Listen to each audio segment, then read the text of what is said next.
What's from 6? Animated story. So scary.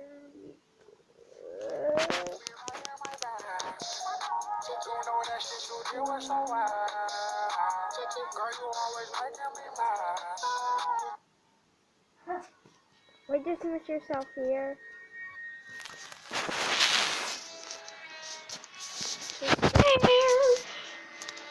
I was having a horrifying dream, possibly the most disturbing nightmare of my life. I was in my house, or the closest thing to my house that my dream could produce. Ironically enough, I was in bed in this dream, or at least I can only start remembering past the point of my lying in bed. And all of a sudden, the sound came from downstairs. I walked downstairs in the dark, not turning on any lights, to where I thought the sound was coming from. What the heck? I was on my middle floor now. The dream was telling me to go downstairs to my laundry room, and so I did. But as I got there, expecting the noise to be louder and closer, it sounded like it was just as far as before. Now I was going upstairs to the kitchen, and it's strange. Outside of every window was complete blackness. Not general nighttime darkness. Wait, look at There was nothingness. What's this again? I think all that existed in this dream was my house. Now my dream started to suggest that the banging sounds were coming from upstairs, so I went back upstairs and was eventually led to the attic door. Wait, why it's green It there? was surely beyond that door. I opened it. There was an old woman standing by a bunch of boxes. She was slowly but loudly slamming her hand on one of the boxes, Who's that? producing an unnatural sound. I tried to quietly step back away from the attic, but the old woman turned around, opened her mouth twice as wide as anyone humanly could, reached out her arms, began to scream, and leaped forward. Oh my god! That's when I woke up. I thought it was just a horrific dream, but when I heard a bang coming from downstairs, a bang similar to what I heard in my dream, I felt my heart completely drop. On my way downstairs, there was another bang. It was the front door.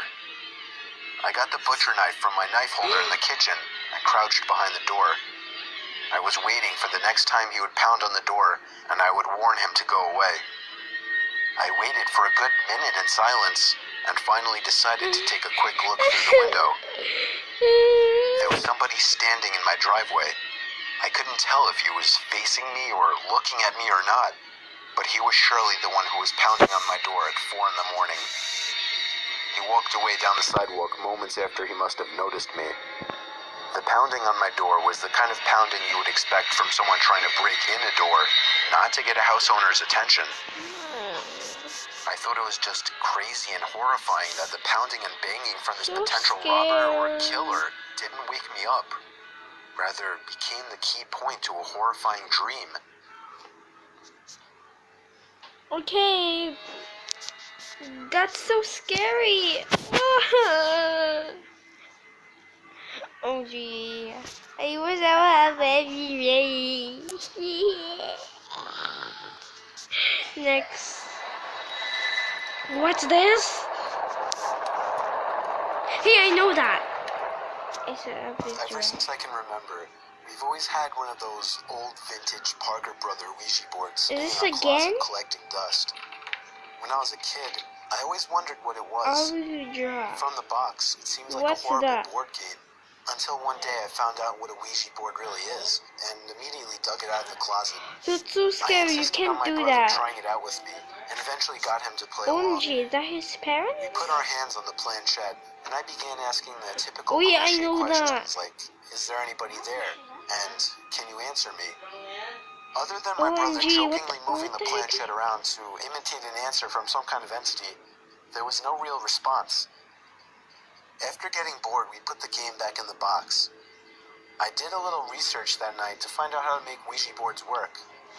Many people said online that the most ideal environment when using a Ouija board is in a dark room, only lit by candles. So when my parents weren't home, I managed to gather like 6 or 7 candles and convinced my brother to try it one more time. I lit the candles and set them around the table in the dining room with all the lights out. We tried one more time. I asked again if there was anybody there. The planchette began to move. I told my brother to stop moving it, but he swore he wasn't. I told him to move his hand away, and he did. It kept moving. My brother thought I was messing with him, but I didn't pay attention. The planchette landed on the word yes. I was only 9, so I was legitimately shitting myself. My older brother had to take over. He asked the question, "Are you a good spirit?" Guys, you There was a should not do 5-second that. pause before my brother's hand moved along with the planchette to the word no. We both looked at each other, and at this point I ran to my room and shut the door behind me, but he continued on with the so-called game. I heard his muffled voice come from down in the dining room, when all of a sudden I heard him screaming at the top of his lungs.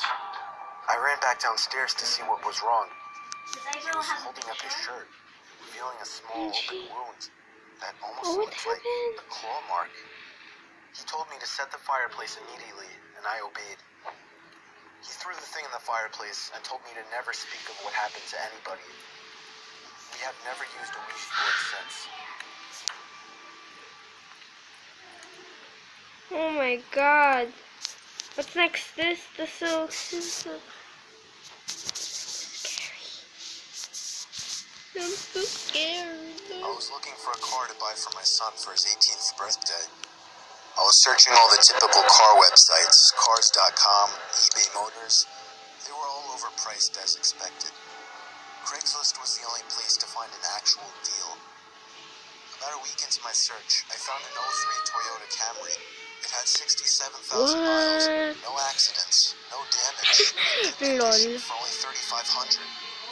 This seemed like a steal for such a reliable car with such low mileage. The seller lived about 10 miles from me, which was a reasonable drive when looking for a car. I gave him a call to set up a time to come check it out.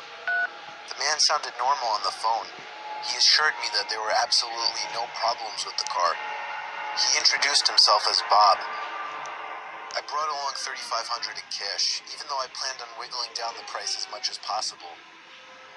I pulled up the dirt road to Bob's property about 15 minutes early.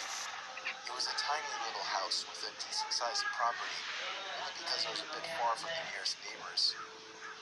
The garage was open, so I walked over to see if anybody was inside, but except for an unusual amount of car parts, it was empty. The car was nowhere in sight. The only car on the property was an old pickup truck. Wait, let me go. I went over to the front door to check the house numbers. It was the right address. The doorbell button was 24, missing, so I knocked on the front door. I knocked for exactly 5 minutes before deciding to give the man a call. So I dialed his number and I heard the sound of a cell phone ringing from inside the house. I was extremely confused at this point. Now I knew I had the right house. I didn't understand why, if he was home, why he wasn't answering. I decided I had to take a peek through one of the windows to see if anybody was Wait, inside. guys. Peering through the glass, I couldn't really see much as it was pretty dark inside the house. I saw a very old Let me put this.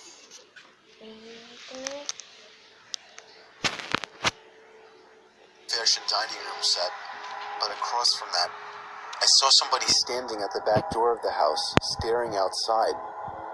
I figured that must have been Bob, so I knocked on the window, but he didn't even move. There was no gate or anything to the backyard. It was just a wide open yard, since this wasn't a rural area. I simply walked around the house to the backyard. I didn't understand how he couldn't hear me. When I got to the back door, I made a shocking realization. The figure standing by the door was a taxidermied human being. I ran straight back the way I came and back to my car. I looked up one last time before driving off. The blinds to the window I had peeked into had been shut,